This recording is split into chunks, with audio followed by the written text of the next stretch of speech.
আসসালামু আলাইকুম সুধী দর্শক, দূরের কাছে যে যেখানে বসে এই মুহূর্তে ভিডিওটা দেখছেন তাদের সবাইকে মাহফুজা কিচেন বিডিতে ওয়েলকাম। আজ মাগুর মাছের ঝোল করব, হ্যাঁ টমেটো দিয়ে। খুবই সিম্পল, অল্প মশলা অল্প তেলে, কিন্তু খেতে সুস্বাদু হয়, অসম্ভব ভালো হয়। গরম গরম ভাতের সাথে একদম জমে যাবে। দেখতেই পাচ্ছেন আমাদের মাগুর মাছের ঝোলের কারিটা কতটা লোভনীয় হয়েছে। আমি যেভাবে সবসময় মাগুর মাছের ঝোলের কারিটা করি সেভাবেই আপনাদের সাথে আজকে এটা শেয়ার করছি। তো কথা না বাড়িয়ে চলুন আমরা মূল রান্নায় চলে যাই।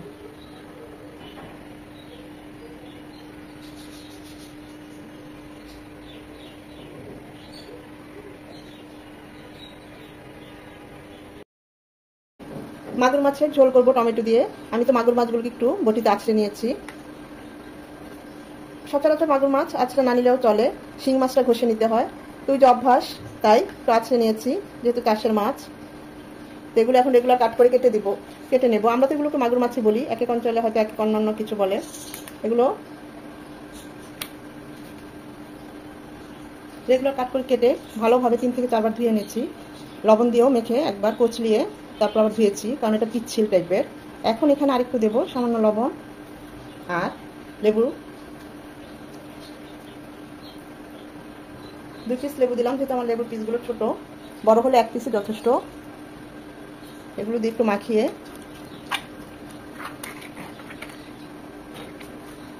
পানি দিয়ে ভিজিয়ে রাখবো। 3-4 মিনিট হলেই হবে। তারপরে ভালোভাবে ধুয়ে পানিটা চড়িয়ে নেব।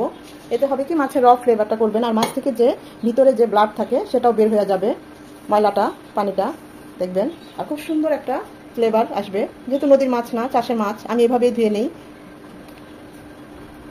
দেখতেই পাচ্ছেন এই যে পানিটা কেমন ময়লা হয়ে গিয়েছে, অথচ কিন্তু 4 থেকে 5 বার ধুয়ে এনেছি।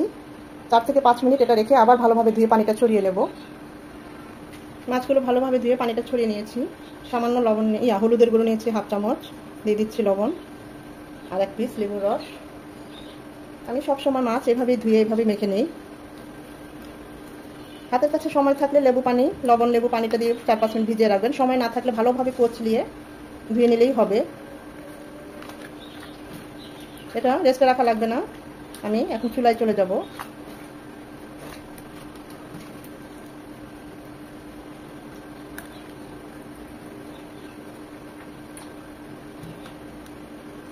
চুলায় যেতে যেতে 4-5 মিনিট এটা রেস্ট হয়ে যাবে।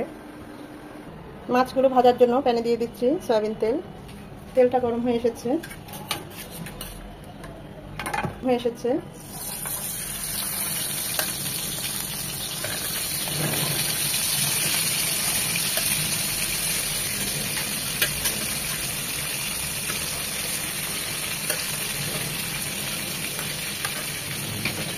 রান্নার সময় মাছ ভাজি সবসময় বলি মাছগুলো হালকা করে ভাজতে হবে, যেহেতু আমরা রান্না করবো। তো মাগুর মাছের ক্ষেত্রে একটু আলাদা, এটা একটু বেশি ফ্রাই করতে হবে, একদম কড়া না, জাস্ট 2 মিনিট। সব মাছটা 1 মিনিট 1 মিনিট করে ভাজি, এটা 2 মিনিট করে 4 মিনিট ভাজবো। 2 মিনিট পর উল্টে আবার 2 মিনিট ভেজে দেবো।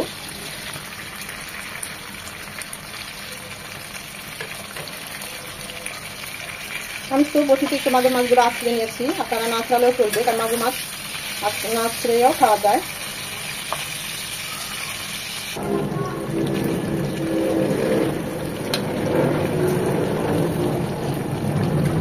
মাছ ভেজে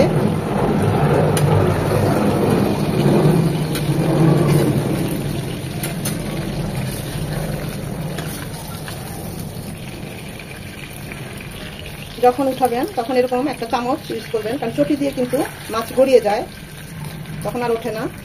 তা আমি আমার অভিজ্ঞতা থেকে বললাম আর কি। যারা একদম নতুন তারা এই টিপসটা ফলো করতে পারেন।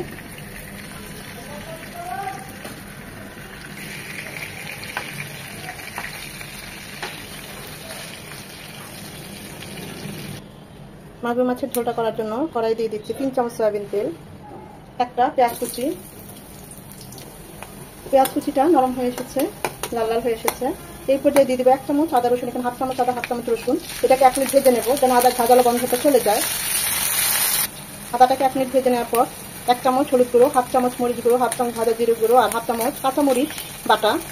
আমি একসাথে 1/2 চামচ শুকনো মরিচ গুঁড়ো আর 1/2 চামচ কাঁচামরিচ বাটা দিয়েছি। সবকিছু একটু ফুটানো পানি দিয়ে গুলিয়ে দিয়েছি।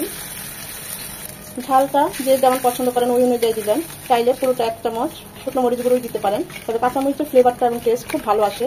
তাই আমি এখানে হাফ চামচ কাঁচামরিচ গুঁড়ো দিয়েছি, কাঁচামরিচ বাটাও দিয়েছি। মশলাটাকে খুব ভালোভাবে কষিয়ে নিতে হবে, কারণ মশলা কষানো যত ভালো হবে রান্নার টেস্ট তত ভালো হবে। মশলাটা কষানো হয়ে গিয়েছে। এখন এখানে দুটো টমেটো চারফালি করে নিয়েছি, দিয়ে দিচ্ছি। টমেটোটাকে মশলার সাথে একটু কষিয়ে নেব। আমি এখানে টমেটো দিয়ে ঝোলটা করব।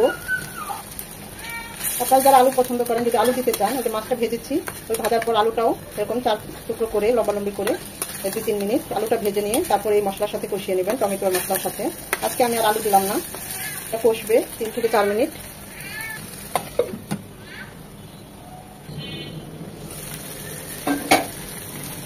আমি অবশ্য আরেকবার নেড়ে দিয়েছি, তা না হলে লেগে যাবে। আমি এখানে 2 চামচ পানি দিচ্ছি, ফুটানো পানি, যাতে মশলাটা খুব ভালোভাবে কষিয়ে যায়, মানে একটু সফট হয়ে যায়।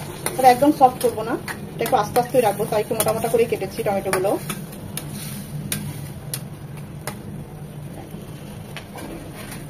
আরো 2-3 মিনিট কষবে। 2-3 মিনিট টমেটোটা কষিয়ে নেওয়ার পর এখন এখানে দিয়ে দেবো ফুটানো পানি।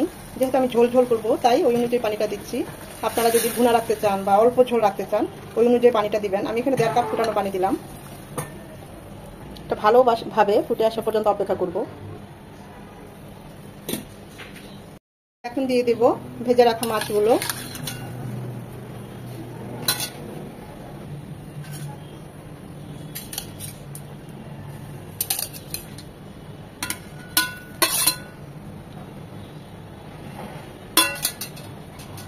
প্লেটটা ধুয়ে আমি আরো 2 চামচ পানি দিলাম। দিয়ে দিব স্বাদ মতো লবণ, কাঁচামরিচ, আস্ত কাঁচামরিচ দিচ্ছি, এতে ঝাল হবে না, তো ফ্লেভারটা বের হয়ে আসবে। কাঁচামরিচের মাথাটা ভেঙে দিয়েছি। টেস্ট করেছি, আর একটু লবণ লাগবে, তাই আরও একটু লবণ দিয়ে দিলাম। এটা কুক হবে 10 থেকে 12 মিনিট।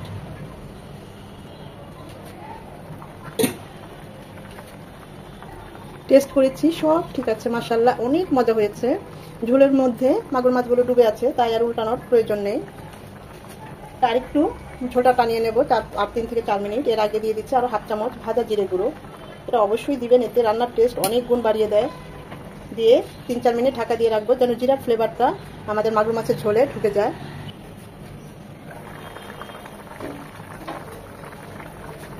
অসম্ভব ভালো হয়েছে, দেখতেই পাচ্ছেন। আমি তো এই ঝোলটাই রাখবো, কিন্তু আজকে টমেটো দিয়ে ঝোলই করবো। নামানোর আগে দিয়ে দিচ্ছি ধনেপাতা কুচি। এখন চুলাটা অফ করে দেব।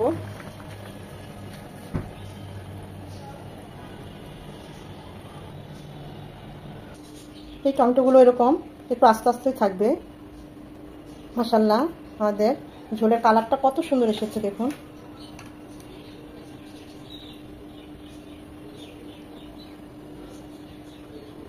আমার আব্বু মাগুর মাছের মাথা খুব পছন্দ করতেন, উনি নেই, ওনার কথা খুব মনে পড়ছে।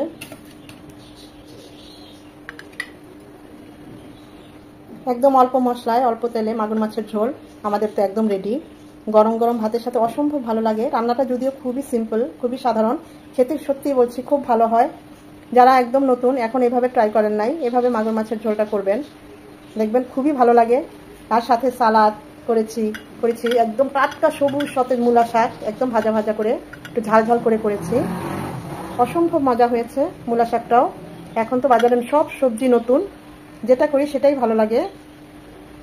আসলে নতুনের আবেদনই আলাদা। আশা করি ভিডিওটা আপনাদের ভালো লেগেছে। আর যদি ভালো লেগে থাকে লাইক কমেন্ট শেয়ার করে দিবেন। আর এভাবে যদি ট্রাই করেন অবশ্যই আমাকে কমেন্ট করে জানাবেন কেমন হয়েছে।